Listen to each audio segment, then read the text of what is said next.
Olá pessoal, agora nós dando continuidade às aulas de coleções, a gente está vendo a classe ArrayList, certo? E o que a gente vai estudar agora é que vocês vão ver que a gente pode criar uma classe que tem como atributo uma coleção, certo? Então uma classe pode ser composta por uma coleção de objetos de outras classes. Basicamente o que a gente está dizendo é que dentro de uma classe eu posso declarar um atributo que é um ArrayList, ou um vetor, ou qualquer outro tipo de coleção, tá certo? Então, para ilustrar essa questão, nós vamos mostrar aqui o exemplo de uma classe chamada disciplina, que ela pode ter uma coleção de alunos matriculados, tá certo? Então, vamos considerar que nesse nosso exemplo a gente tem o seguinte, ó, uma classe aluno, tá? Aluno é uma classe que tem matrícula, nome, então todo aluno tem uma matrícula inteira e um nome. A gente constrói um objeto aluno passando uma matrícula e um nome, e a gente tem os métodos get para retornar a matrícula e o nome, tá ok? Além disso, a gente tem uma classe disciplina que pode ser implementada da seguinte forma. Uma disciplina, um objeto disciplina tem uma sigla, é a sigla da disciplina, um nome, que é o nome da disciplina, e uma lista de alunos, certo? Então, repara aqui, ó, eu fiz o import javautil.arraylist e aí usei o ArrayList para declarar uma lista de alunos. Repare que o que eu vou colocar nessa lista são objetos do tipo aluno. Então, a gente declara como ArrayList de aluno, tá certo? Bom, para criar um objeto disciplina, a gente precisa fornecer uma sigla e um nome, certo? E a lista de alunos inicialmente é criada vazia. Então, o nosso atributo alunos é uma variável que recebe um objeto novo da classe ArrayList, e esse objeto da classe ArrayList, ele está a princípio vazio, então ele não tem nenhum aluno matriculado ainda. Quando o aluno for matriculado, tem um método aqui para matricular aluno, certo? Que eu vou mostrar ele daqui a pouquinho, vou seguir a ordem aqui. Mas supondo que o método já foi chamado e alguns alunos já foram matriculados, eu tenho aqui um get alunos matriculados que retorna a lista de alunos, tá? E o que a gente vai ver é que por que isso aqui não é uma boa ideia, ok? Vocês já viram em vídeos anteriores da disciplina que quando a gente faz um get que retorna objeto, isso pode abrir brechas no encapsulamento, e a gente vai ver que esse problema acontece com listas também, tá certo? Mas por enquanto vamos considerar aqui que a classe disciplina tem um método get alunos matriculados que retorna a lista de alunos. Bom, além disso, tem um método que ele retorna, dado um número de matrícula, ele diz se tem um aluno com aquela matrícula matriculado na disciplina. Então eu quero pegar um objeto disciplina e perguntar, a matrícula tal, tá aí? Aí o método vai um booleano que vai responder sim ou não. Né? E como é que esse método é implementado? Eu tenho um for, que é aquele for each, né, para percorrer a lista de alunos. Então, para cada aluno dentro da lista de alunos, ele verifica se a matrícula daquele aluno que está ali na lista, certo? Aluno.getMatrícula, se é igual ao número de matrícula que foi passado. Se for igual, opa, é esse aluno que eu estou procurando e ele existe, então eu retorno true. Se esse for for executado até o final sem entrar no return true, significa que não tem nenhum aluno com essa matrícula na lista. Então eu retorno false. Certo? A execução do programa só vai chegar aqui se esse return não tiver acontecido. Então eu posso garantidamente dizer que aqui não existe nenhum aluno. Bom, e aí eu tenho o método matricular aluno. O que o método matricular aluno faz? Ele recebe um objeto aluno e inclui na lista. Só que ele faz um tratamento para garantir que não exista matrícula duplicada, certo? Então aqui o método matricular aluno, ele recebe um aluno, mas ele só adiciona o aluno na lista se ele não estiver matriculado, tá? Então, a exclamação aqui é o não, né, o not em Java. Então, se não aluno está matriculado, ou seja, se o aluno não está matriculado, né, esse aqui é uma chamada a esse método do lado de cá, passando a matrícula do aluno que foi recebido aqui. E aí, se ele é um aluno que ainda não está matriculado, beleza, a gente vai e adiciona o aluno na lista, ok? Então, veja que esse método não deixa que o mesmo aluno seja matriculado duas vezes, tá certo?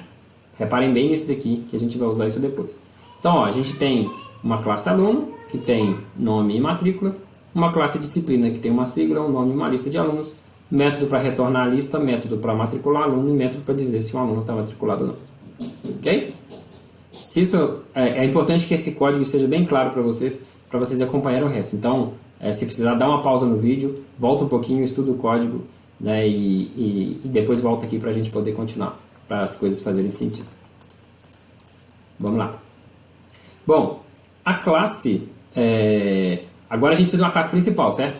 Que usa a nossa classe disciplina e a nossa classe aluno. Então eu declarei aqui uma classe chamada teste, certo? E lá no método main eu estou criando um novo objeto do tipo disciplina. Então, eu estou criando um objeto do tipo disciplina com a sigla POO e o nome programação orientada a objetos. Tá? Então, suponho que essa é a disciplina. Então, eu tenho um objeto e a variável chama PO. Okay? Então, PO é uma variável do tipo disciplina que está apontando para um objeto disciplina com sigla PO e nome programação orientada a objetos. Como a gente viu no código da classe disciplina, a lista de alunos é criada inicialmente vazia. Bom, depois eu estou criando dois objetos aluno, aluno 1 e aluno 2. O primeiro aluno tem matrícula 1, 2, 3, 4 e nome José da Silva. E o segundo aluno tem matrícula 5555 de nome Maria Pereira. Tá certo? Criados os dois alunos, eu vou agora matricular os alunos na disciplina. Então, eu estou chamando aqui POO.matricular aluno para o aluno 1 e depois matricular aluno para o aluno 2. A gente viu aqui que o matricular aluno, ele adiciona o aluno na lista. Então, depois dessas duas linhas aqui, os dois alunos têm que estar matriculados na disciplina, certo? Para confirmar isso, eu tenho um for each aqui que para cada aluno A que está na lista de alunos da disciplina, então eu estou chamando aqui POO, que é a variável, ponto get alunos matriculados, isso me retorna a lista de alunos, e aí estou percorrendo essa lista e para cada aluno matriculado eu chamo o método getNome para exibir o nome do aluno, ok?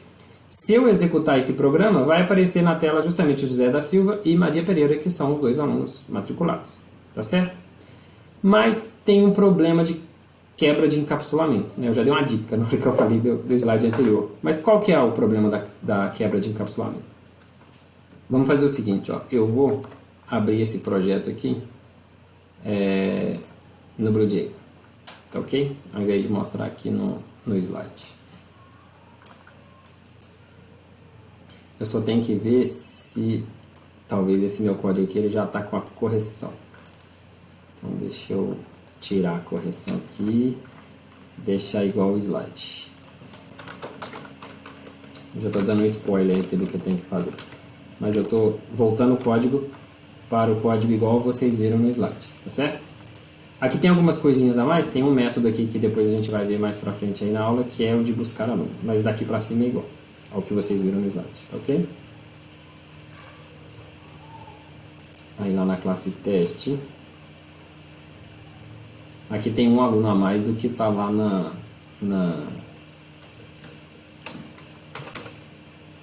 no slide, ok? Mas a essência está aqui.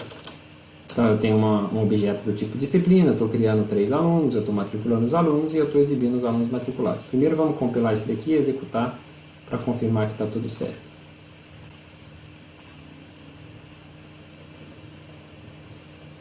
Tá aí, os meus alunos matriculados, José da Silva, Maria Pereira e Ana Souza, como deveria ser, ok?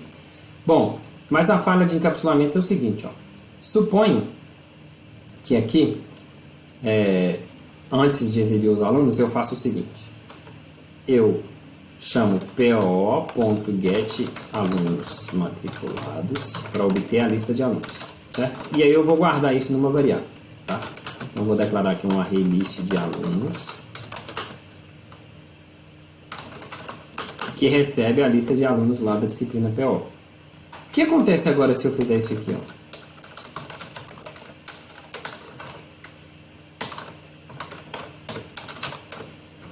Eu peguei a lista de alunos lá da matrícula da disciplina PO, certo?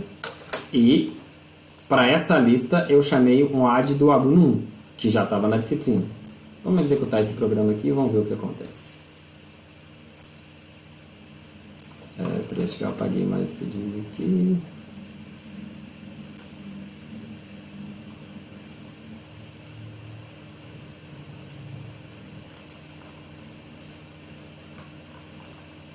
Tem algum problema aqui na nossa classe disciplina.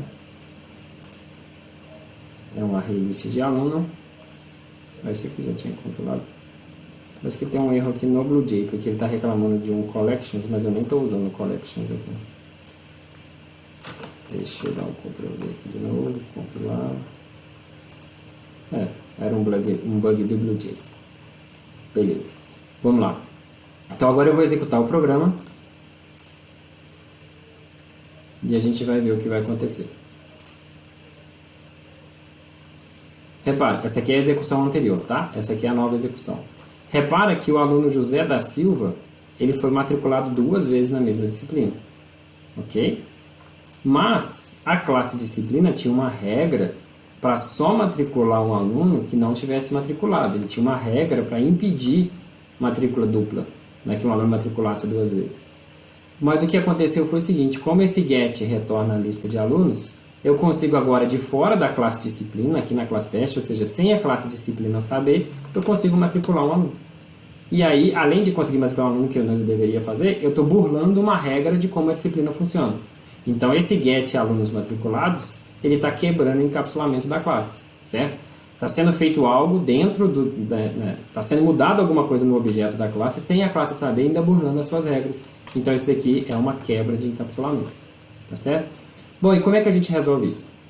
A gente resolve isso do seguinte: uma das maneiras é simplesmente tira o método, ok? Se não for necessário um get aqui de fora, tira o método e aí está resolvido, porque não vai dar problema, né? Muitas vezes isso é suficiente. Mas tem hora que você precisa realmente percorrer a lista de alunos de fora da disciplina, né? E aí isso não resolve. Então, outra alternativa é o seguinte, ó. A classe collections, ela tem um método estático chamado unmodifiable list. Deixa eu ver se esse é o nome mesmo, só para eu não escrever errado. Aqui está falando que eu já falei, tá? É isso mesmo, unmodifiable list, que espera por parâmetro uma coleção. Então, o que esse método faz? Ó, ele é um método estático da classe collections, por isso que a gente pode chamar como classe.método. Ele espera uma coleção e o que ele devolve é uma lista, né, com os mesmos elementos, só que é uma lista que não pode ser modificada. Isso significa um modifiable list, tá? Então, é uma lista que funciona basicamente como um array list, só que você não consegue mexer nessa lista. Você não consegue inserir nem remover elementos. Então, aí tem um detalhezinho que a gente vai ter que mudar aqui para list, que é o tipo que esse método retorna. Mas do lado de fora a gente vai ver que a gente vai usar como array list normal, tá? Isso aqui envolve o conceito de interface, que a gente vai ver mais para frente. Por que eu posso retornar um list e usar como array list? Mas por enquanto, né, acreditem em mim que a gente pode retornar aqui como list e usar como array list do lado de fora. Bom, aqui vou aproveitar para dar as dicas do BlueJay, né? Repare que o BlueJay está reclamando que ele não conhece o tipo list, tá ok? Então, e ele já me dá as dicas aqui, esse fix é como consertar. Então ele dá algumas dicas, ó. A primeira dica é justamente o que eu preciso, importar a classe java.util.list. Se eu clicar aqui, ele já bota lá em cima o import java.util.list e aí já resolveu esse problema de compilação. Aqui, eu acho que eu digitei collections errado, deixa eu ver. Não. Eu achei que ele ia sugerir o collections lá em cima e não sugeriu. Mas é a mesma coisa. Eu vou ter que dar um import java.util.collections. Beleza, agora a classe compila. Resultado. Eu tenho agora o meu get que retorna uma lista, mas ao invés de ser a lista original, é uma lista que não pode ser modificada. Eu vou deixar esse código aqui do jeito que está, certo? Ainda tentando fazer da forma como eu tinha feito antes. O único detalhe é que aqui eu vou ter que declarar como list, tá? Porque como o método get agora retorna um list, a minha variável também tem que ser um list, ok? Mas eu vou tentar fazer o mesmo problema a mesma coisa que eu tinha feito antes. Eu vou tentar matricular um aluno duas vezes. Repare que compilar a classe compilou. Então, vamos agora tentar executar. Primeiro eu vou exibir o terminal aqui e vou apagar o que tinha antes para não ficar confuso e vou mandar executar. Opa, deu um erro. Repara que o BlueJay parou nessa linha aqui de adicionar e ele deu um erro seguinte, ó, operação não suportada, exceção de operação não suportada. Então agora eu não consigo adicionar um elemento na lista. Na verdade, não consigo adicionar nenhum. No caso aqui, não é nem porque ele está repetido, né? Eu podia tentar adicionar qualquer outro aluno que eu não conseguiria. Então, desse jeito, usando o modifiable list, eu estou retornando a lista de alunos, mas sem ferir o encapsulamento, porque não é possível mexer na lista em si, tá ok? Tem mais detalhes disso que, por exemplo, eu não consigo mexer na lista em si, mas eu consigo pegar um aluno e modificar o aluno. Então, tem casos que isso aí não é suficiente, mas para a maioria dos casos, isso aqui já vai resolver, ok? É isso, pessoal. Deixa eu só voltar no slide aqui e ver se eu esqueci de falar alguma coisa. O slide vai mostrando cada passo desse aí que eu mostrei agora. Tá certo? Bom, pessoal, por enquanto é isso. Nos próximos vídeos nós vamos ver mais operações que a gente pode fazer aí com a classe Revist. Até lá!